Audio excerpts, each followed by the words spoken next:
La historia de la imprenta surge en el siglo XV cuando Johann Gutenberg mejoró las técnicas de copiado. Efectivamente sí existían y era conocido como xilografía, pero era un proceso muy lento y tedioso. Las personas básicamente tenían que tomar una tabla de madera y escribir o dibujar lo que ellos querían para luego rellenarlos a mano.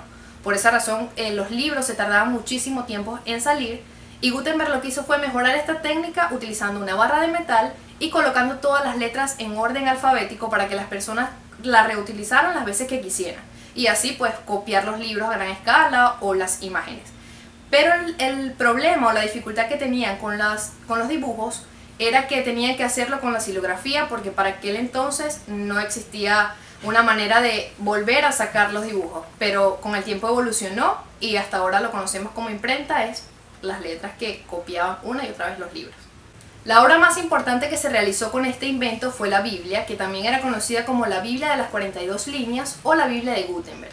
Era conocida así porque por página tenía 42 líneas, valga la redundancia, y para aquel entonces se hicieron 180 ejemplares. En el año 1455 Gutenberg tuvo una triste historia, pues él perdió todos los créditos de su empresa y cayó en quiebra. Entonces en ese momento lo que hizo fue revelar el secreto de su invento y por eso fue que muchas organizaciones también hicieron lo que es la imprenta.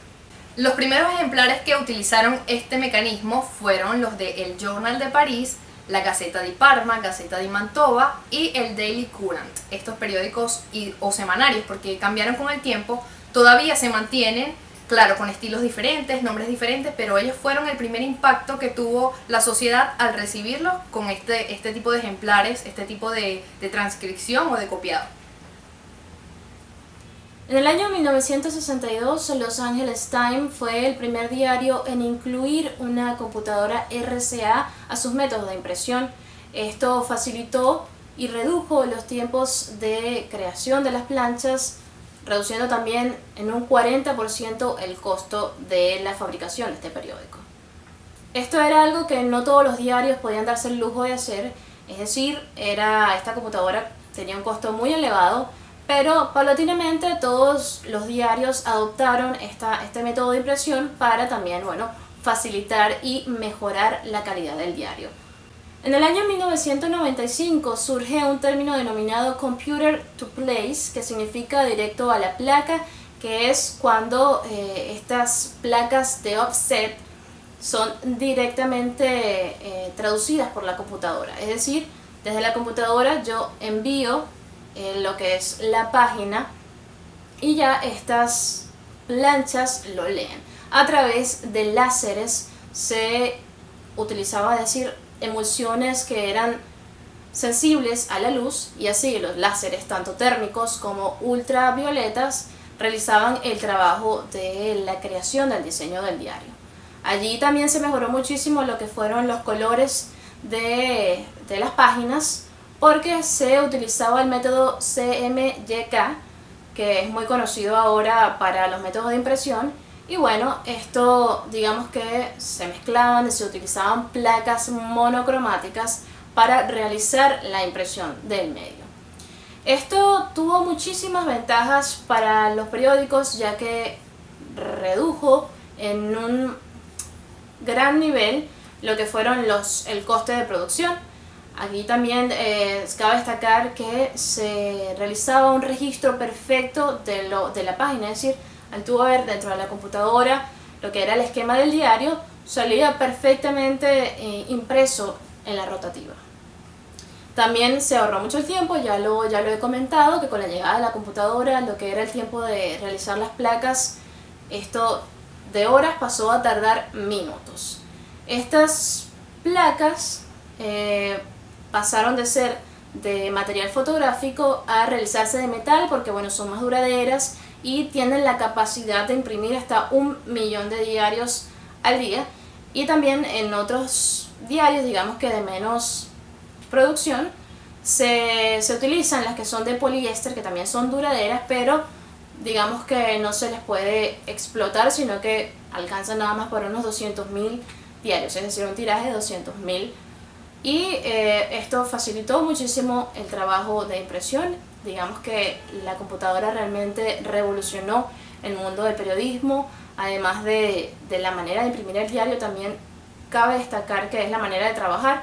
Es decir, ahora los periodistas trabajan desde una computadora personal y envían directamente las noticias ya enmaquetadas hasta el editor principal, y luego este hace el envío hasta lo que son las rotativas. Digamos que esto se hace en un lapso muy rápido de tiempo, así que bueno, estas son las bondades de la computadora dentro del mundo del diarismo, pero impreso. Cuando hablamos de diseño en las imprentas, hay muchos datos que recoger y debemos irnos nuevamente al siglo XVIII. En el siglo XVIII los formatos eran muy limitados. ¿Por qué? Porque la tipografía era rígida, las columnas eran rígidas y no había fotografía. De hecho, los diarios en ese entonces no eran más grandes que un libro. Sus dimensiones abarcaban las 5 pulgadas máximas de anchura y las 8 pulgadas máximas de altura. Más adelante, en el siglo XIX, cuando todavía se utilizaba el método de la estampación, ingresaron las fotografías al medio. ¿Y qué pasó? Muchas compañías que hacían la cobranza a estos medios cambiaron su formato, su manera de trabajar. Empezaron a cobrarles por paginación y no por peso. Por lo que estas mismas imprentas optaron por adoptar el asabanado. El asabanado lograba incluir muchas más noticias por página y así abaratar sus costos. Más adelante, en 1866, ingresó la rotativa de Marinoni. La rotativa de Marinoni permitió el proceso de estereotipia. La estereotipia flexibilizó muchísimo el diseño. Más adelante, gracias a esto, se ingresaron las tramas de líneas y tramas de puntos, que dieron también lugar a la popularización de los titulares abandonados.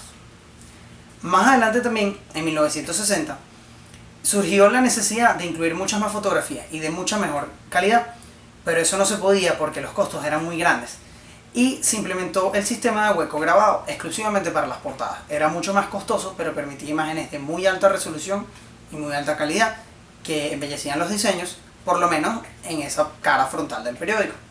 Más adelante, en 1980, ingresó el sistema de las impresoras y rotativas offset.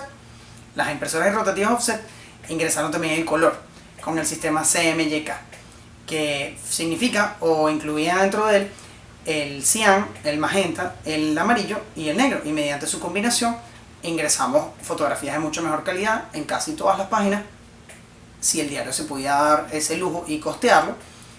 Y bueno, eso dio también del año 1990 en adelante al proceso de amalgama. Se amalgamó todos esos principios de diseño que se habían adquirido, juntados además con los avances tecnológicos, y se realizaron los primeros experimentos en web.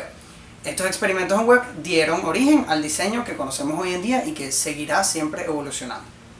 A la hora de hablar de prensa escrita, lo primero que tenemos que tener en cuenta es que se trata de una industria.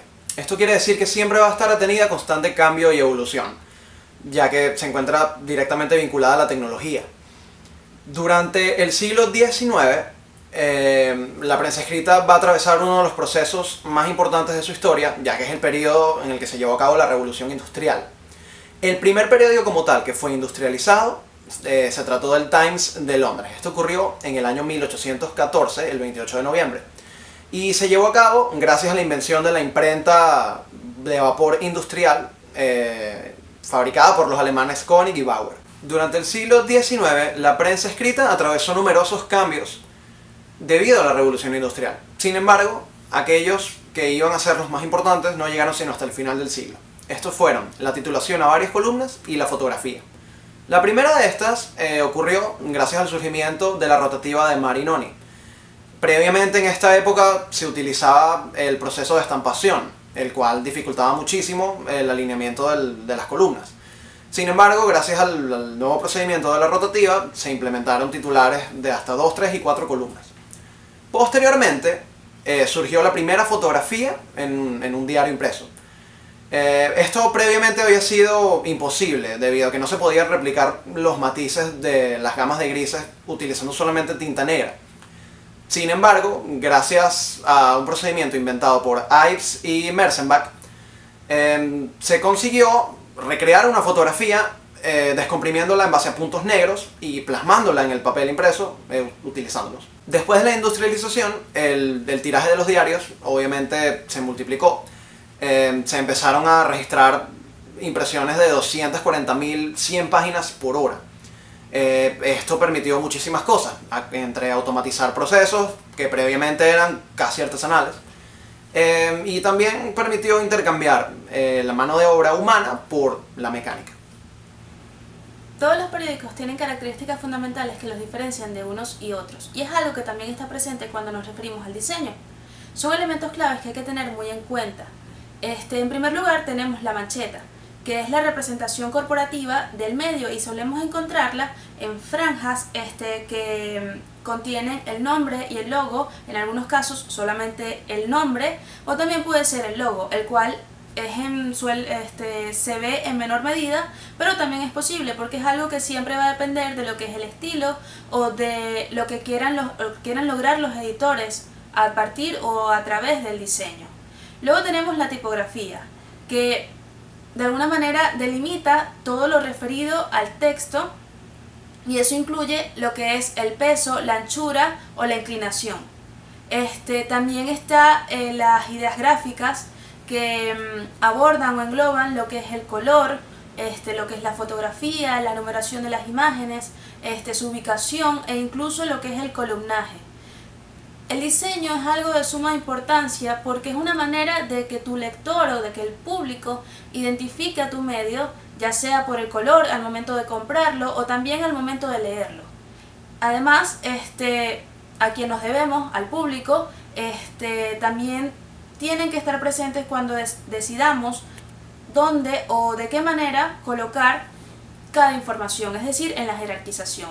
Según sea mi público, será aquello que se quiera o que se coloque primero, porque todo va a depender de qué ellos quieran leer o de qué manera la quieran leer.